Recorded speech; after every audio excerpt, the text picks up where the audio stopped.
Bonjour et bienvenue sur Physio Academy. Je suis Méline Dauvan, thérapeute du sport agréée au Canada.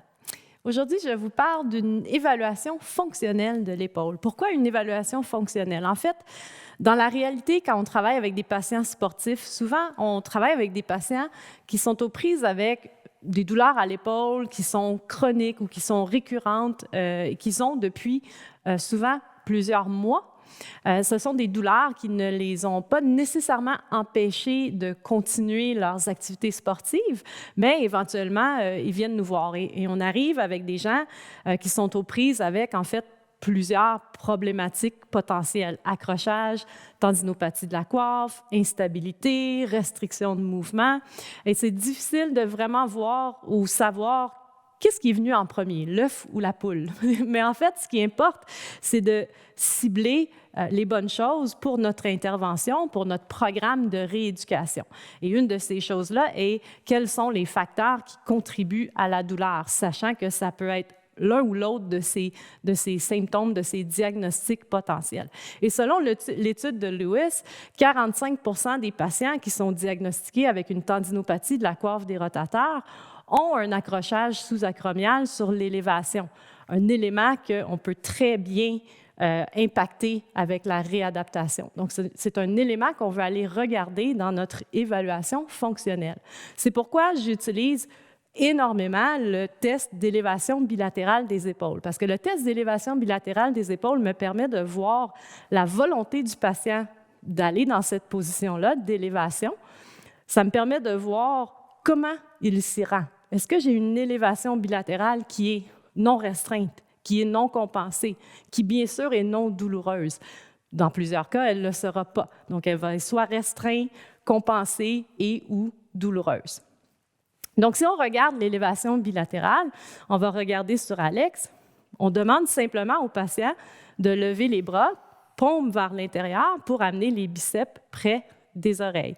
Et là, on vient regarder, est-ce que j'ai, par exemple, des compensations qui me sautent aux yeux.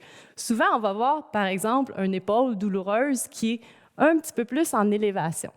Et si on veut savoir si ça contribue à notre douleur, on peut ramener Alex à la position de départ et on peut maintenant aider à maintenir la scapula en légère dépression et bascule postérieure. Et on lui demande de refaire le mouvement d'élévation. Et est-ce que ça a un impact sur son amplitude et ou sur sa douleur? Et si oui, mais là, on a vraiment un élément qui nous permet de dire, bien, si je travaille là-dessus, je peux venir impacter sa douleur. Et c'est une très bonne première étape en réathlétisation. Donc, si effectivement, le fait d'abaisser légèrement la scapula et de la maintenir en bascule postérieure, ça l'aide à aller chercher plus d'amplitude ou amplitude sans douleur, on sait qu'on a un aspect à travailler, notamment en mobilisation.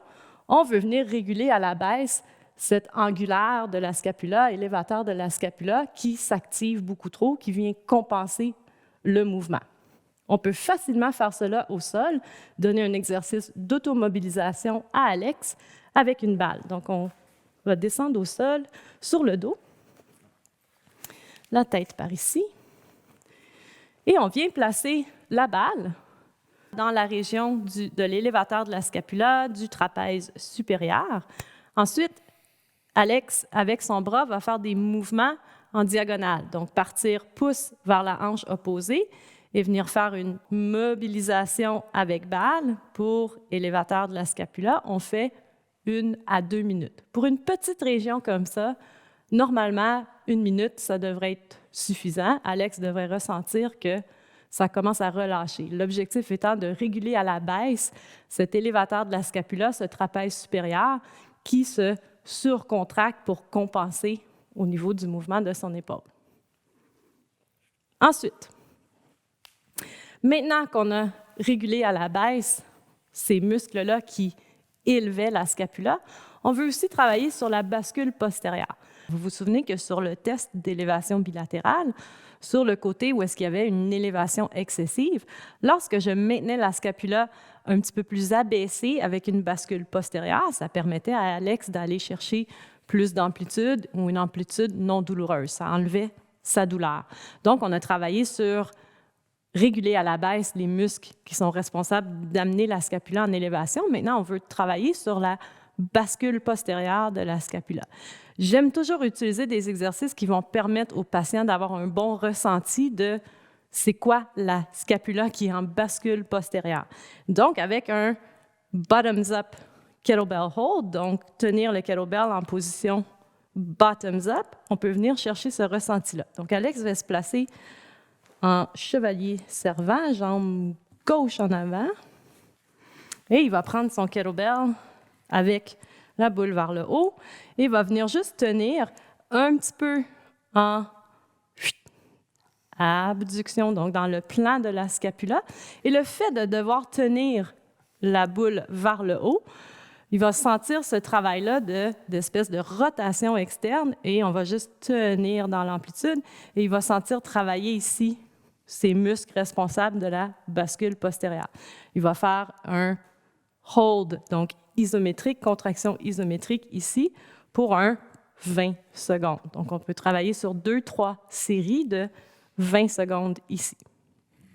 Bien sûr, par la suite, merci Alex, on veut venir le faire travailler sur un mouvement d'élévation qui lui permet aussi de continuer à ressentir qu'il a cette bascule postérieure.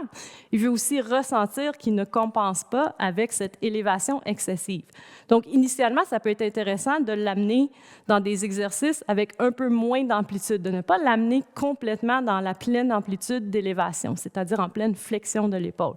On peut utiliser la barre pour faire un landmine press, pour qu'il travaille un petit peu moins dans l'amplitude, mais avec encore là cette sensation de bascule postérieure de la scapula.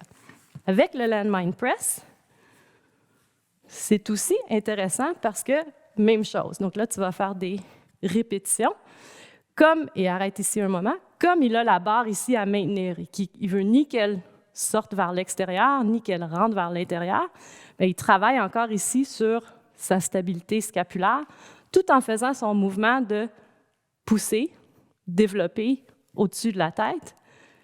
On évite une surcompensation, encore là, des élévateurs de la scapula en limitant un petit peu l'amplitude de mouvement.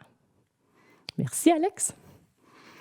Alors voilà, c'est un aperçu de l'évaluation fonctionnelle de l'épaule, c'est-à-dire il peut y avoir plein d'éléments qui sont responsables de la douleur et je vais essayer d'évaluer quels sont les éléments que je peux travailler dans mon intervention, des éléments que je peux mettre dans mon programme de rééducation pour mon patient, et des éléments qui me permettent d'aller chercher les restrictions, d'aller gérer la douleur et d'aller continuer à faire un renforcement et reprogrammer un peu ces patrons moteurs-là qui sont un peu perturbés finalement par la douleur.